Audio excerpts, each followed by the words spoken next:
Hello everyone, thanks for tuning in to today's second video, doing USA forecast for today's second video. So as always, on a Wednesday, we're having a look at the weather for the next 10 to 14 days for the United States. And I shall get on with that for you very shortly. Extreme, and I am talking about very, very extreme heat coming up for the West. So more about that in a second. We'll begin having a look at what's going on in tropical Atlantic, bringing you up to date with the hurricane / tropical storm season, and we'll have an extended range look with the CFS going out for the next 4 weeks at the end of the video. So sit back, relax, enjoy for that.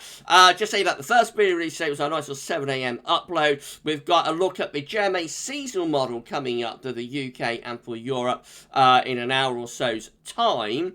And after that, of course, we've got our 10 to 14 day with all of the regular features this afternoon. Busy old day at GavsWeatherVids today. Please like, share, subscribe on all the videos. Thank you so much, everybody, for doing that for us. Okay, so here we go, then. Let's get on with this. So we'll turn off the webcam.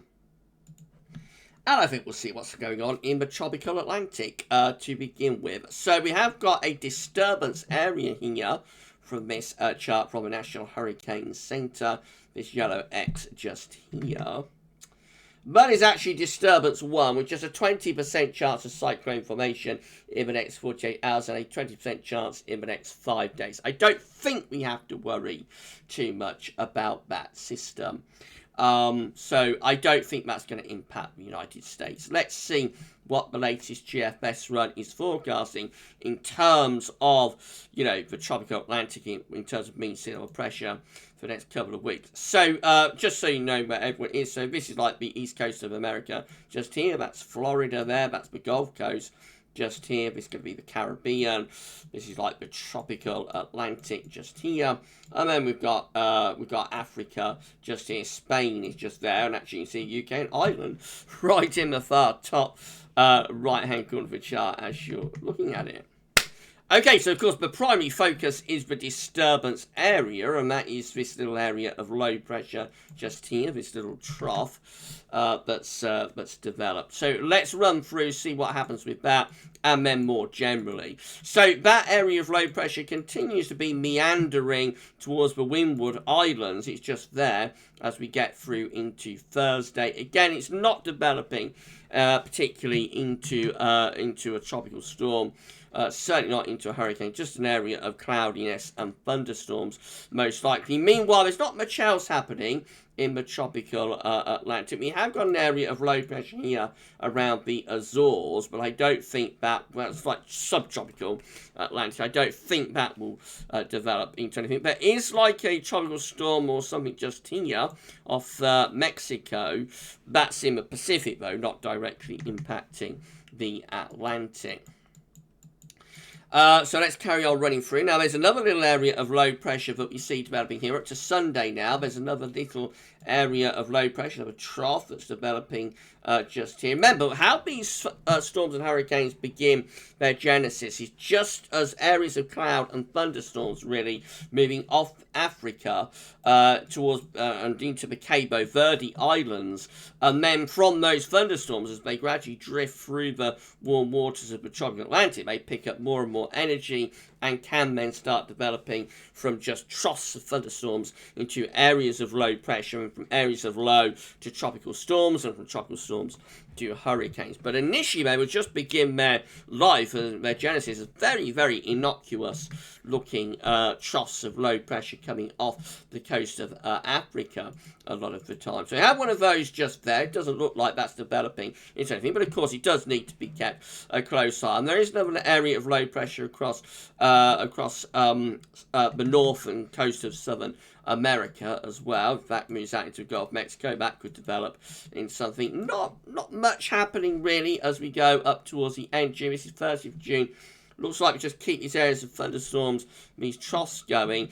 There is something just here, area of low pressure through there, but again, I don't think that's directly impacting the Gulf. Now, we get through to the 30th of June. We do have like an area of low pressure just here, sort of disturbance area, and let's get rid of that. There's another area of low pressure just there. And of course we still have that low just there. So there's lots of little disturbance areas at the moment not popping off into anything on this GFS run, but certainly needs to be kept an eye on. It looks like there's some sort of trough here in the Gulf of Mexico. They're into the start of July now. This is 2nd of July. There's a trough within the Gulf of Mexico just there. So again, need to keep a close eye on that. Something has developed through there as well. So just here, did you notice that? Just there, there's some sort of system developing there. That might be an early tropical storm as well. So there's a lot of interest here. Nothing directly suggesting like a tropical storm or a hurricane within the next week or two, really. But there is a lot of interest, a lot of disturbance areas. We're into like the 7th of July now, can see end of GFS run.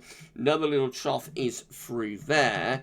So eventually one of these troughs is going to develop into a tropical storm and or a hurricane. The GFS is not at the moment developing any of these into tropical storms or hurricanes, but there is definitely enough here to suggest that we need to keep a close eye on developments, because there are several disturbance areas. Just because at the moment the GFS isn't developing those into any sort of tropical storm or hurricane doesn't mean that they won't develop, you know, further on. So there's plenty of interest here for the next week or two. Right, so let's have a look at the wider picture across America. These are the GFS upper air temperature and precipitation ensembles for Seattle in the Pacific Northwest of America. Now, take a look at this, everybody. Seattle in Washington State, I believe. I hope I've got that right. I got it wrong the other week. I think I said the state of Seattle, which is not the case, and I know that. It's Seattle in Washington State. But look at this anyway. We're in the Pacific Northwest. We should have a very similar climate there to like Northwest Europe. So the red line is a 30-year upper air temperature average for Seattle. And at this time of year, the upper air temperature will tend to be somewhere between +5 and +10 at 850 hectopascal, which is very similar, you know, to the upper air temperatures that we expect in the UK at this time of the year. As I say, very similar climate, like Pacific Northwestern America and Vancouver. A very similar climate there to Northwestern Europe. We're already hotter than average, of course. You can see that.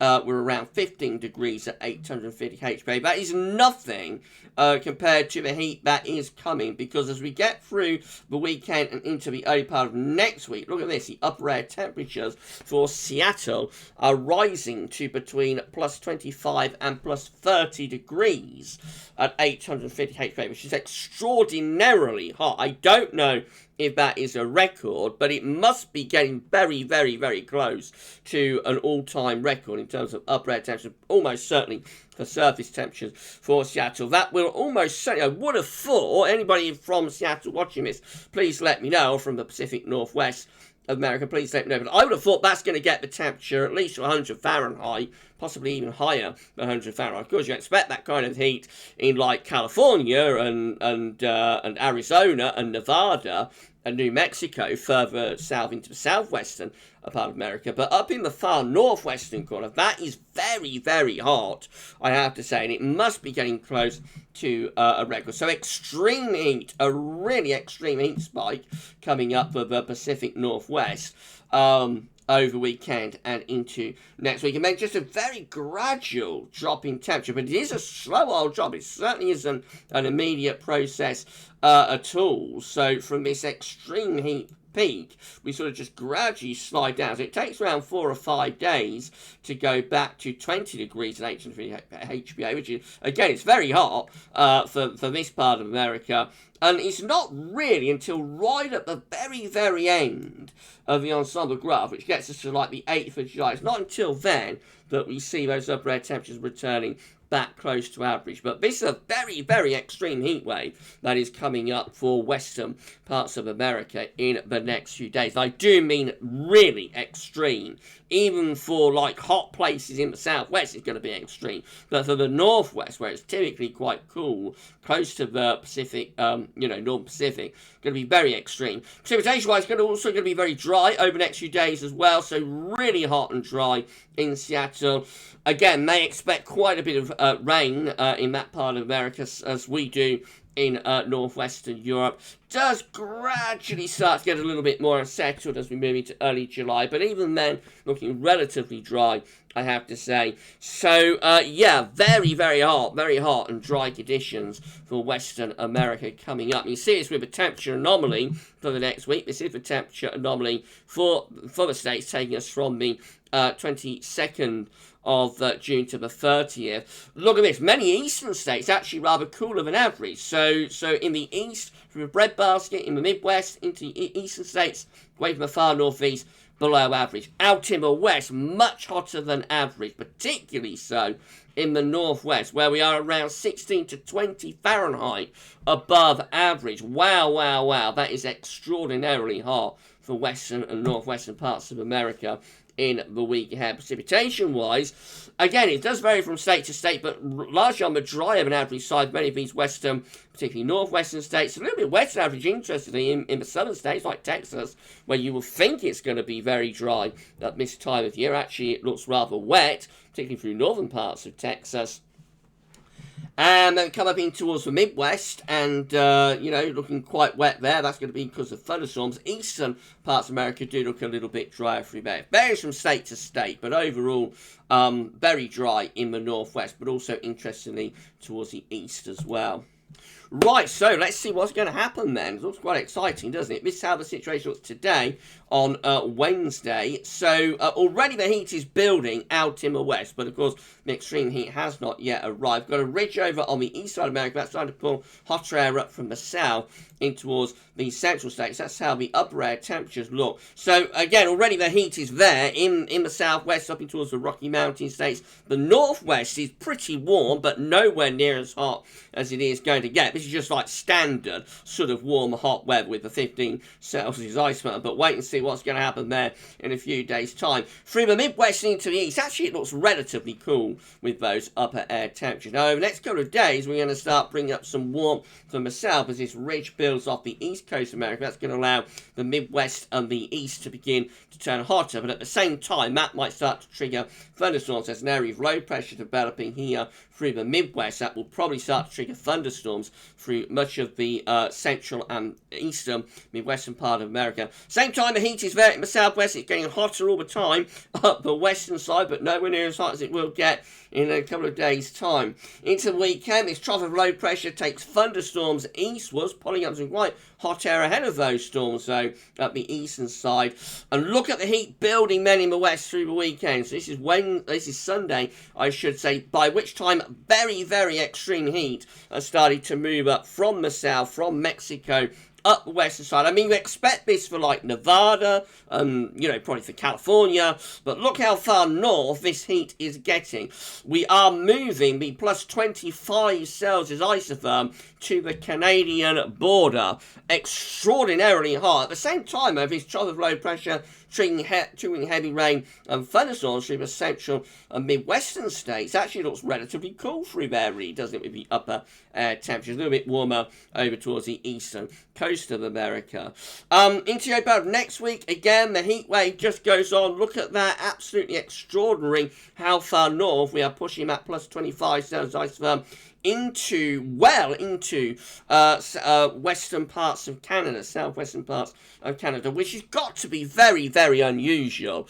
I mean, we're talking about a continental climate, so you do expect extremes, but that has got to be quite unusual, I would have thought. Please let me know in the comments whether you know that's going to be record-breaking heat for the northwestern part of America and southwestern parts of Canada. But I would have thought it's got to be going on for record-breaking heat. It's got to be lifting. Those upper air temperatures got to be lifting surface temperatures at over 100 Fahrenheit, I would have thought, which is very, very unusual. Obviously, towards the Pacific coast itself, it will be a little bit cooler, but come inland, and that really does look extreme. Further eastwards, it's not as hot through these Midwestern states, actually perhaps a little bit on the cooler than average side, through like Chicago, somewhere like that might be a little bit cooler, although again, going up the east coast does look a little bit warmer through there. Into the more extended range, which gets us to day 10 and beyond it, we do keep heat going in the west and southwest part of America. It begins to retreat a little bit, but even now, I mean, we're up to the 2nd of July, even now it looks very much hotter than average, I have to say, for the northwestern part of America, and beginning to get warmer across central and eastern parts of the states as well, you know, so upper air temperatures just beginning to lift up a little bit through those central and eastern states. But into more extended range, like, it just goes on with this extreme heat, really. So this is for the 4th of July. We get another surge of heat actually pushing up the western side of America. So this does look a little bit alarming, I have to say, for those of you in the northwest of America and southwestern Canada around Vancouver that are not used to this kind of heat. This does look concerning, I have to say, and you know, please try and stay cool. At the same time, through the Midwest, it's still pretty warm, or becoming warmer through the Midwest and into the east, but probably with volatility, probably with thunderstorms, courtesy of that area of low pressure. So always wetter and cooler, but still warm, of course, given it's midsummer through the northern and eastern states, but the extreme heat remains again out in the west with those very, very hot upper air temperatures, and that's how it looks as we get to the end of the GFS run. So just generally turning quite hot then across many parts of America. This is how the ECM, the euro, is looking.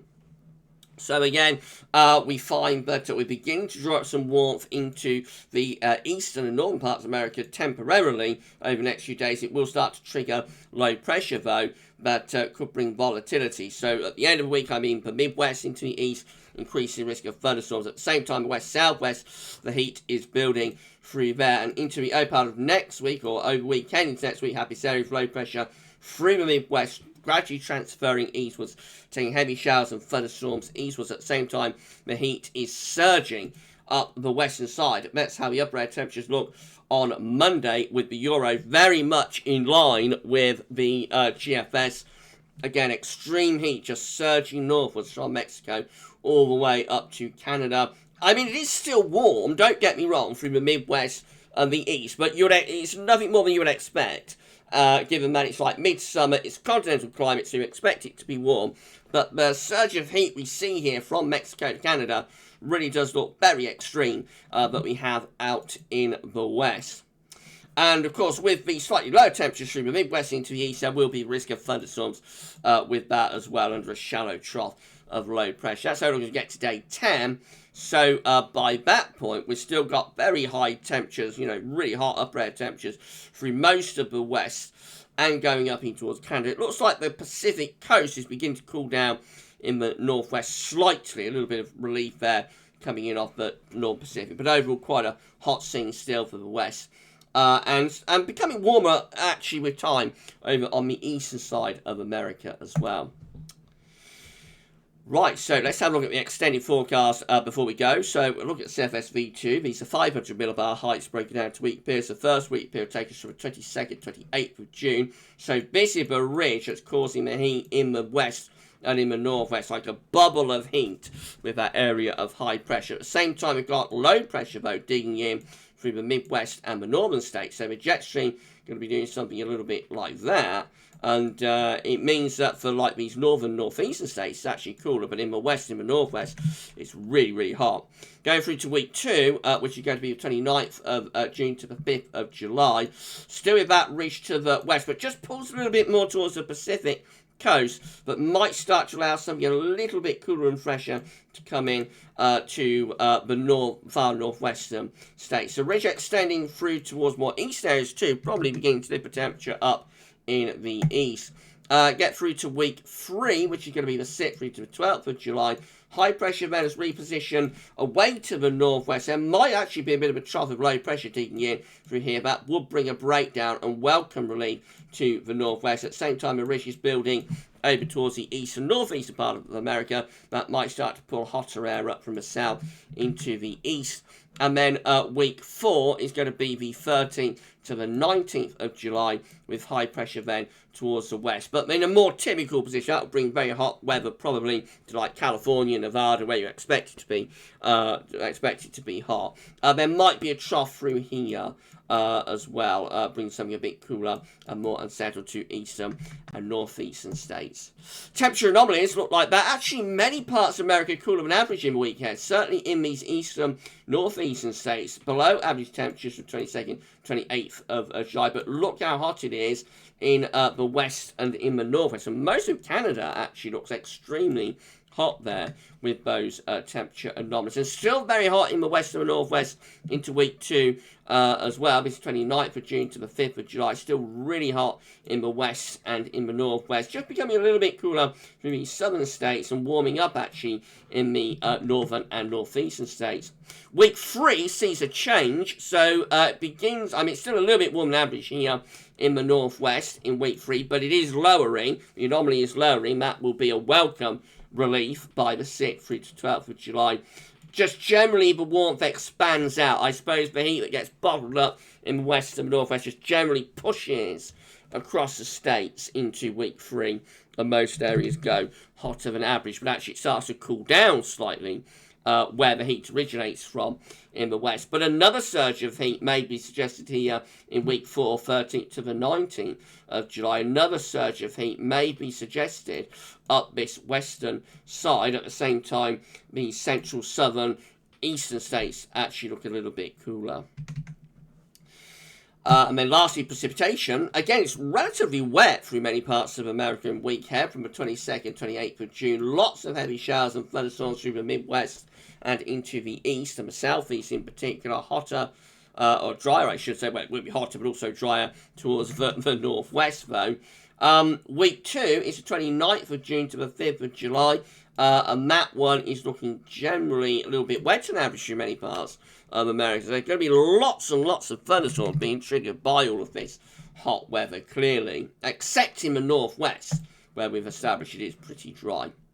Week 3 is the 6th through to the 12th of July. A little bit wetter than average in the east, still a little bit drier than average maybe towards the northwest. And then week 4 is the 13th to the 19th of July. Again, looking rather dry than average in the northwestern part of America into southwestern Canada, which is unusual because it's normally like the wetter part of America and Canada at this, well, at any time of the year. As I say, very, very similar climate this to like northwestern Europe, Ireland, UK, Scandinavia, very similar climate to like the northwestern part of America. So very unusual what we're seeing here. Whilst other parts of America are actually a little bit on the wetter side again into week 4. Well, what a USA update that's been, hasn't it, everybody? I hope you've enjoyed it. Even those you're watching in Europe, got to be interested by that. Please like the video if you have enjoyed it. Let us know in the comments what you think. That heat in the northwest of America over weekend into next week looks absolutely phenomenal. And I don't know if it's record-breaking or not, but it must be getting on for record-breaking heat. So extraordinary developments. Of course, we'll do this all over again next Wednesday, and we'll see how things are looking there. Those of you in the West, Jeffers on the West Coast, and everybody else is watching from the West, please try and stay cool. This does look very extreme heat wave that's coming up for the West. So please try and keep yourselves cool and safe. And yeah, just let me know in the comments how it's all panning out over the next few days. Right, so we're going to be back later on for 10 to 14 day for Europe and for the UK and Ireland. It's going to be nowhere near as exciting or interesting or extreme as that, I have to say, but we will do a 10 to 14 day with all of the regular features in a couple of hours' time. But for the USA forecast of this week, that's all for now, and thanks for watching.